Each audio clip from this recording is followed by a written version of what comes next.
Do you know the name of the most ancient doctor known?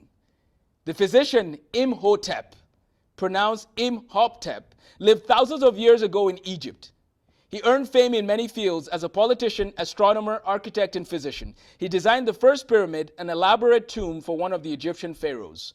Isn't it interesting when we talk about science and the applications of science, one of the fields where we see a huge application is in medicine. My name is Amos Tarfa. I'm the director of LifeStem Academy, and I want to invite you to our medicine camp. We have one in Moorhead, Minnesota, and also one in Grand Forks, North Dakota. These camps are aimed at achieving a few goals. Number one, we want our students to learn about the history of medicine. What are the stories, and how far back can we go? Well, we go back to ancient Egypt. If you think about embalming, if you think about some of these things we do today in medicine, the Egyptians gave us those things. So that's number one. We want people to learn the history of medicine. Number two, we want people to learn the careers in medicine. What are the different career fields in medicine? So I have a brochure available to you for free, which you can see in the description below, that talks about how to prepare if you want to become a medical doctor. Getting your 4-year degree, getting your medical school degree, going on for residency, and then going on for a fellowship if you want to get a specialty in cardiology, for example, or radiology, or radiation oncology. So I want our students to know if this is a path they want to go on. And so, whether we are talking about CT scanners, or we're talking about radium girls in terms of the impact of excessive radiation dose on people, the history of medicine is filled with some interesting stories. I'll tell you a few things as I wrap up. There's 2 books here that our students will see from time to time. One of them is called Greek Science After Aristotle, because the Greeks played a huge role. You've heard something called the Hippocratic Oath, right? So we have the Greeks playing a huge role. And then this book is just the history of modern science. Every student in America, every student in the world should not only learn the content in subjects, but they should try to learn the history of those subjects. And so our students will be hearing the history, as I mentioned. But let me end with one story. In the history of medicine, one of the biggest challenges they had was how to diagnose and see what was in people when those people had problems. Well, in 1895, accidentally, a gentleman by the name of William Röntgen, William Röntgen, a German physicist, discovered X-rays. In 1896, we discovered radioactivity, Marie Curie and Henry Becquerel.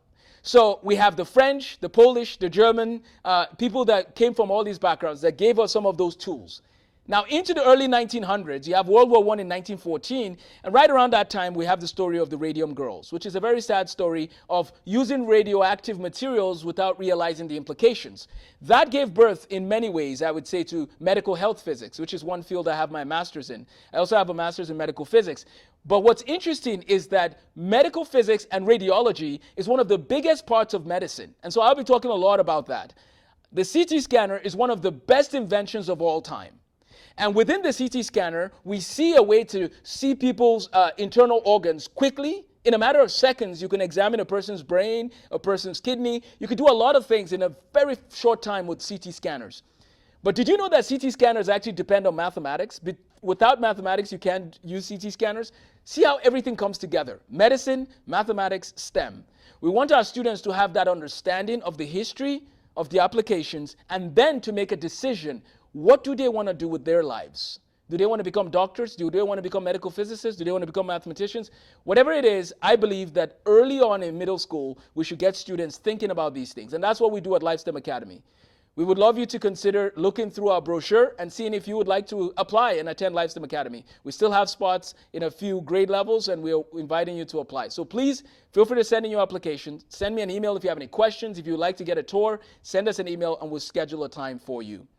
In my future video, I will talk more about the history of the CT scanner, and I'll give you a breakdown of how a French mathematician by the name of Joseph Fourier gave us the mathematics that we use today. This is mathematics from the 1800s, and we use it today.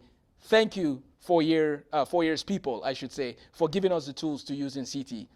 Thank you for watching this video. I hope you found it informative. Next year, we're going to Germany, and we're going to make sure we make time to visit Röntgen's town if we can. Take care and have a blessed day.